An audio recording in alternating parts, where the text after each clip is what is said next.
こんにちは、闇のやり込みプレイヤーことのはあかねです。スカイリムといえば様々なプレイスタイルを許容する懐の深さが魅力のゲームです。しかしそんなスカイリムにおいておそらく多くの人が一度は手を出してみるものの、すぐにやめてしまうであろうプレイスタイルがあります。それが、スペルソードです。片手武器と魔法を同時に使う戦闘スタイルは一見するとかっこいいのですが、結局中途半端になってしまいどちらかに専念した方がいいとなってしまいがちです。そこで今回は剣と魔法を組み合わせた上で実用性も兼ね備えたビルド、ソウルアブソーバーの作り方を紹介します。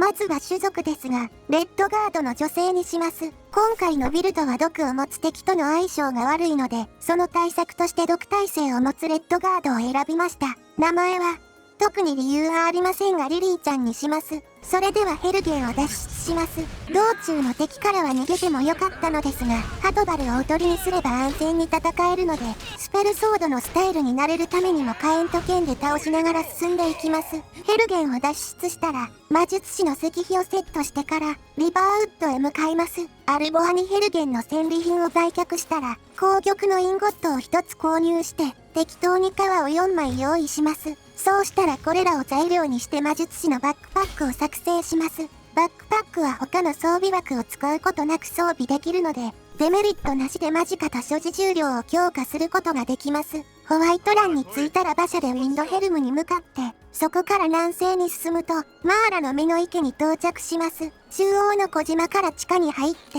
中にいる吸血鬼からサングイネア吸血症をもらいます。そうしたらすぐそばのコウシュの間に逃げ込んで、3日間待機します。これでこのキャラは吸血鬼になりました。そのままコウシュの間のクエストを進めて、血虫の兜を入手します。この兜にはアンデッドに対する魔法を強化する効果があり、プレイヤーがアンデッドなら自分自身への魔法も強化できます。試しにこの状態で魔術師のバックパックを装備し直すと、血虫の兜によって間近と所持重量の増加量が強化されます。それ以上に重要なことは、この時点でこのキャラはアンデッドに固定されたということです。詳しくは聖職者アンデッドになる方法という動画を見てほしいのですが、ゲーム開始後なるべく早く吸血鬼になることで、その後吸血鬼を治療しても永遠にアンデッド状態が続くようになります。ゲームを開始したらまずアンデッドに固定する。これは令和のスカイリムの新常識として定着してるので知らない人を探す方が難しいですね。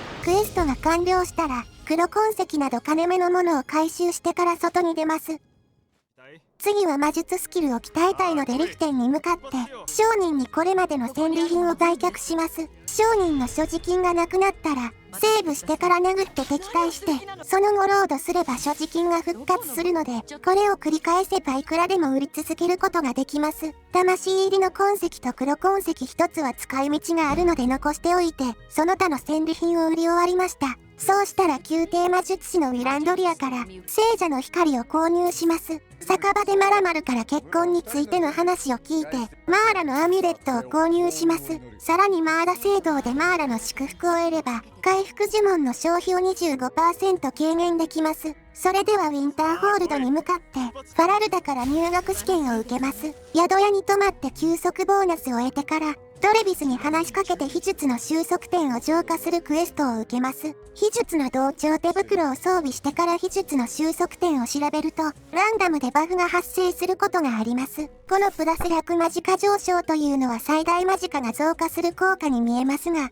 実際にはものすごい勢いでマジカが回復し続けます。これが発生したら素人のフードをかぶってから、密店に入って、ドラウグルに聖者の光を当てて回復スキルを鍛えます。回復スキルが40まで上がったら、コレットから聖者の息吹を購入して、今度は聖者の息吹を当てて回復スキルを鍛えます。というわけで回復スキルを70まで上げました。次は移動手段が欲しいので、アルケイナウムでカウンターの上のメモを読んで、伝説の生物のクエストを開始します。リフテンの東で一角獣を捕まえるクエストで、しばらく乗り続けていれば自分の馬として飼いならせます。そうしたらマーラの目の池から南東に進んで、精霊の石碑へ向かいます。血虫の兜を装備した状態でこれをセットすれば、62% の確率で魔法を吸収できるようになります。次はウィンターホールドから西に進んで、ホブのフォール洞窟へ向かいます。内部にはスケルトンや資料術師が出現しますが、資料術師の霊気魔法は吸血鬼の耐性や魔法吸収でだいぶ軽減できるので、スケルトンの攻撃だけ食らわないように気をつけて駆け抜けます。体力が減ってきたらレベルアップすれば回復できます。ステータスの上昇はすべて体力につぎ込んで、レベル12、体力は210まで上がりました。広間に着いたら隅にある古代呪文の書の宝箱を調べて、中身の呪文書をすべて回収します。外に出たら回収した呪文書の中から解き放たれた陶器を習得します。これを唱えたままマップを開いて、できるだけ遠くにファストトラベルします。その後スキルツリーを開くと、破壊スキルが大幅に上昇しています。解き放たれた陶器は唱えたままファストトラベルすることで大量のスキル経験値を得られるので、これを何度か繰り返せば、あっという間に破壊スキルを100まで上げられます。レベルを上げ終わったら、回復パークの聖職者、破壊パークの破壊術の熟練者、炎強化ランク2を取得します。これで魔術スキル稼ぎは終了となります。次は吸血鬼を治したいので適当に根膜の不樹武器を購入して、黒鉱石に魂を捉えます。モーサルでファリオンに先ほどの鉱石を渡して、儀式場まで来たら、血虫の兜をかぶった状態で吸血鬼を治療します。本来ならこれで聖職者や血虫の兜による強化は受けられなくなるはずですが、試しに魔術師のバックパックを付け直してみます。すると、吸血鬼は治ったはずなのに聖職者と血虫の兜で間近と所持重量が強化されています。これが序盤でこのキャラをアンデッドに固定した効果です。吸血鬼のデメリットなしで恩恵だけを受けられるわけですから、これは常識になるのも納得の強力なテクニックですね。ところでレッドガードには 50% の毒耐性があるわけですが、現在の毒耐性を見てみると 78% になってます。種族特性は種族が変化する瞬間に聖職者や血虫の兜の効果を得てると強化されるので、血虫の兜をかぶった状態で吸血鬼を治療したわけです。パルメルなど一部の敵は物理攻撃に毒の追加効果を持ってますが、この毒は魔法耐性で防ぐことができません。今回のビルドではこれらの敵と真正面から殴り合うことになるので、対策として毒耐性のあるレッドガードを選んだわけです。次はこのビルドの要となる鎧を取りに行きます。マルカルスの宿屋に入って、客室のハーツ墓地走行を読むと、ハーツ墓地のクエストが開始されます。指示に従って騎士の墓まで行くとフォースウォーンと戦闘になります。とりあえず一角獣に攻撃を押し付けて安全を確保したら、解き放たれた炎を習得して、地面に炎をばらまいてから、片手武器で攻撃して体力を削っていきます。地面に炎を設置すればしばらく攻撃判定が残り続けるので、少ない間近で効率よくダメージを与えられます。クエストを進めて汚れた奇妙な心臓を入手したら、そのまま墓に戻すか祠で浄化するかを選べるのですが、今回は墓に戻すルートを選びます。するとサイモン・ロダインと戦闘になるので、先ほどと同様に一角獣に攻撃を押し付けてから解き放たれた炎と片手武器で攻撃します。そうしてサイモン・ロダインを倒してから、騎士の墓を調べると、魔騎士の黒炭の鎧一式が手に入ります。早速血虫の兜を装備してから、魔騎士の黒炭の鎧一式を装備します。この鎧は見た目はかっこいいのですが体に片手武器上昇、腕に破壊消費軽減が付与されていて、セットで使うと中途半端な性能になってしまいがちなのですが、片手武器と破壊魔法を両方使う今回のビルドとは相性抜群となっています。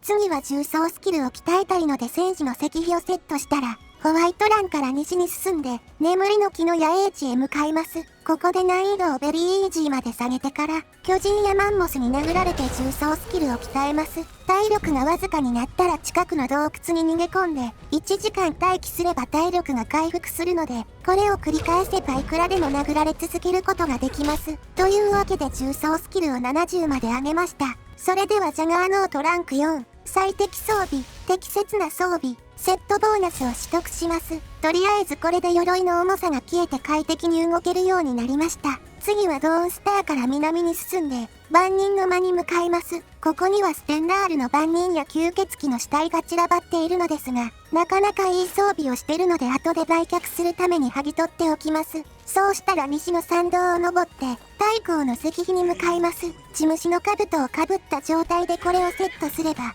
防御力が78、魔法耐性が 39% 上昇します。次はリフテンのマーラ聖堂に入って、リンヤバリュからアエの書のクエストを受けます。スカイリムの各地で恋人たちの手助けをしたら、必ず血虫の兜をかぶった状態で報告します。これでマーラの使徒のボーナスを得られます。巣の効果は魔法耐性プラス 15% ですが、聖職者と血虫の兜で 23% に強化されています。これで現在の防御力は485、魔法耐性は 62% まで上がりました。防御面はある程度整ったので次は武器を取りに行きます。ウィンドヘルムの港からソルスセイムに渡って、レイブンロック北のドワーフ遺跡、ファールブサーツへ向かいます。内部の敵は無視して駆け抜けて、ファールブサーツの鋳造器具に入ります。するとトリビュナルの亡霊のクエストが開始されて、見ての剣ロフランと戦闘になります。片手武器パークのアームズマンと、戦闘の構えを取得してから戦闘を開始します。解き放たれた闘気を発動すれば周囲の敵を凍結させることができるので、一瞬だけ発動して点灯させた隙に武器で殴れば、ほとんどマジカを消費することなく一方的に攻撃し続けられます。というわけで倒したら死体を調べて、見ての剣路のメモを読みます。これでクエストが進行するので剣路の兜と剣路のローブを回収してから、レイブンロック鉱山真上のアッシュフォールの涙へ向かいます。仕掛けを解いて扉を開けたら、必ず剣路の兜とローブを着てから先へ進みます。このクエストは教団に参加するルートと滅ぼすルートがあるのですが、事前にこれらを着ておかないと強制的に滅ぼすルートに突入してしまいます。広間に着いたらドレブラン女族長に話しかけて、お前たちの戦士に戦闘で勝利したらという選択肢を選びます。すると戦士たちと一人ずつ戦闘になります。この時点で兜とローブを外しても敵対しないので装備を戻したら、先ほどと同様解き放たれた闘気と武器で攻撃します。楽勝だと思っていたのですが彼らは攻撃反射のパークを持っているので、考えなしに攻撃してたら反射ダメージで殺されてしまいました。というわけで作戦変更です。解き放たれた闘気で点灯させたら、解き放たれた炎で地面に炎を設置して、行動を封じつつ炎で継続ダメージを与えていきます。攻撃反射を持つのは最初の2体だけなので、残りの2体は解き放たれた闘気と武器で攻撃していきます。そうして4人全員倒したら、ドレブラン女族長に話しかけてクエストを進めます。これで先ほど戦った4人を従者にできるようになったので、つま先のビスパースを従者として雇います。会話から彼女のインベントリを見てみると、聖フェルメスのクリーバーという武器を持っています。この武器には炎ダメージとマジカ吸収が付授されていて、魔法で消費したマジカを回復しつつ戦えるので今回のビルドにぴったりの武器となっています。というわけで聖フェルメスのクリーバーをいただいたら、もう彼らに用はないのでさっさと立ち去ります。次は片手武器上昇装備が欲しいのでまずはこれまでの戦利品を売却してお金を作ります。そうしたらレディアント装具店で光明さの首飾り U、光明さの指輪 U を購入します。血虫の兜をかぶった状態でこれらを装備すれば、マキシの黒炭の鎧と合わせて片手武器の攻撃力を 156% 上げることができました。これで今回のビルドに必要なものはほぼ揃いました。しかしマジカ吸収の付授が前提であるにもかかわらず消費を 100% 軽減できてないので、攻撃し続ければいずれ付授が尽きてしまいます。ダンジョンや店で入手できる鉱石で充填すればいいのですがそれだと安定しないので、最後の仕上げとして安定して充填できる手段を取りに行きます。というわけでリフテンから東に進んで、ローンガード砦へ向かいます。砦内でトランの話を聞いて目覚めのクエストを開始したら、デムホロウ墓地へ向かいます。ここでホブのフォール洞窟で入手した呪文書の中から、死の接触を習得します。この魔法は毎秒40の体力を4秒間吸収する効果で、攻撃と回復を同時にできるのでかなり強力です。ただしこの魔法は射程距離が短かったり2連の衝撃が無効だったりで純粋な魔術師には使いづらいのですが、片手武器とセットで使う場合はこれらの欠点は関係なくなります。死の接触で体力を吸収しつつ武器でさらにダメージを与えマジカも吸収する。これがこのビルドの基本的な戦い方になります。セラーナを解放したら、残りの敵も倒しながら墓地から脱出します。当然途中で付授が切れますがこれまで拾った痕跡でその都度補充していきます。ちなみにソラーナを解放したら後の敵は全て無視してもクエストは進められるのですが、片手武器や重装スキルを鍛えるためにちゃんと倒しながら進んでいきます。墓地を脱出したらボルキハル城に向かって吸血鬼の王の力を得るか選べるのですが、また治療するのが面倒なので断ります。その後なんやかんやあって、ソウルケルンで3体の番人を倒すことになります。番人はドラゴンの骨製の武器を使う強敵ですが、死の接触をしっかり当てれば十分回復が間に合います。ちなみに死の接触は重ね掛けができないので同じ敵に連続で当てても効果時間が上書きされるだけです。なので複数の敵を同時に相手する際はそれぞれに1発ずつ撃ち込んだ方が効果的です。そうして番人を全滅させたら、我にかに報告して、ダーネビールと戦闘になります。体力マジかスタミナに継続ダメージを与える生命力低下が厄介な強敵ですが、死の接触や聖フェルメスのクリーバーの吸収効果の方が上なので、継続して攻撃し続ければ問題なく倒せます。その後清掃の書を手に入れてから帰ろうとするとダーネビールに話しかけられて、ダーネビール召喚のシャウトを教えてもらいます。これで目的は果たしたのでドーンガードクエストを進めるのはここまでです。